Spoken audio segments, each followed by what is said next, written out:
Will end this entire series with communication. Transparency is the path to oneness. Transparency begins by creating an atmosphere where it is safe to be totally open. Poor communication is the most common problem in a marriage, occurring about twice as often as any other problem. Many couples would improve their relationships if one or both partners would start to use words that are gentle, full of encouragement and praise. Dennis explains how we work our way up to transparency. We begin at the fifth or the lowest level, which is cliche conversation or elevator talk. Fourth is a conversation that involves facts. Third, you share your opinions, your ideas, and judgments about things. Second, you start sharing your emotions, what you feel, or gut level communication. If you can't share your feelings with your spouse, your marriage is on superficial ground. You won't grow, and neither will your partner. First level is transparency, being completely open with the other person. Transparency means sharing the real you from the heart. Level one communication requires a deep degree of trust, commitment, and friendship. Resolving conflict begins with a commitment to listen and understand. Conflict can lead to a process that develops intimacy or isolation. You and your partner must choose how you will act when conflict occurs. The littlest things left unresolved lead to bitterness, anger, and loneliness. The goal of confrontation is not winning or losing, but gaining peace, oneness, and intimacy. Keys to gentle confrontation. First, take time to pray. If a husband and wife were to first take themselves to the Lord and then let Him simmer them down a bit before they actually begin to talk. Second, express loyalty, encouragement, and support. Third, be truthful. Fourth, have an attitude of submission. And fifth, be specific in your request. Keep judgment out of it. Check your motivation, your attitude, the circumstances. Check to see what other pressures may be present. And finally, be sure that you are ready to take it as well as dish it out. How to keep discussion in focus. You stick to one issue. Focus on behavior rather than character.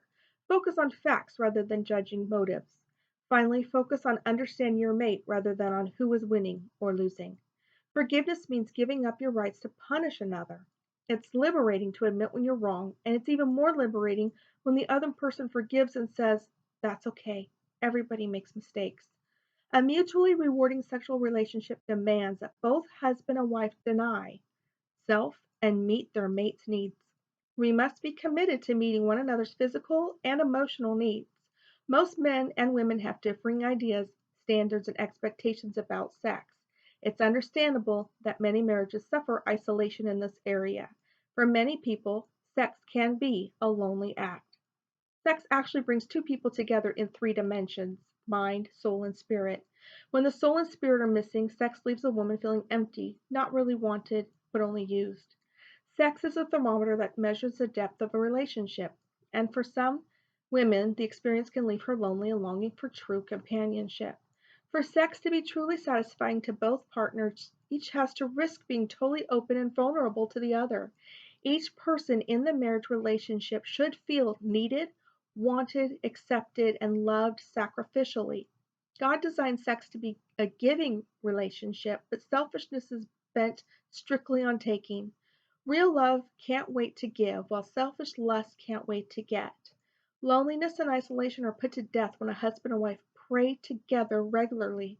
An open, honest relationship with God in the presence of your mate is a prerequisite to a mutually satisfying sex life.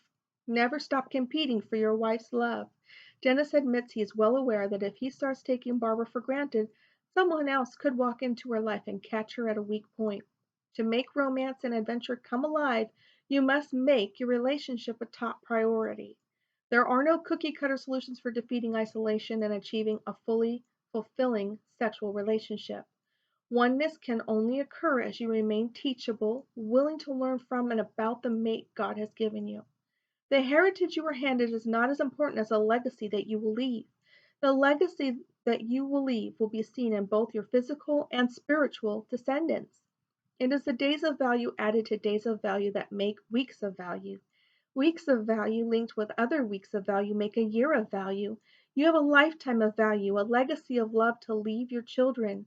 James Dobson was asked, "What motivates you to do what you do?" And he replied, "My one purpose in living is to serve Jesus Christ to the best of my ability and to take as many people to heaven as I possibly can.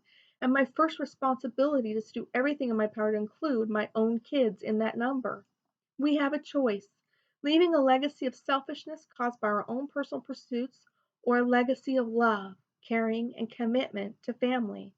This book is part of the Home Builders. This was a way for couples to get together and do these studies once a week in their homes, a way to connect with other Christians and to learn all these new principles.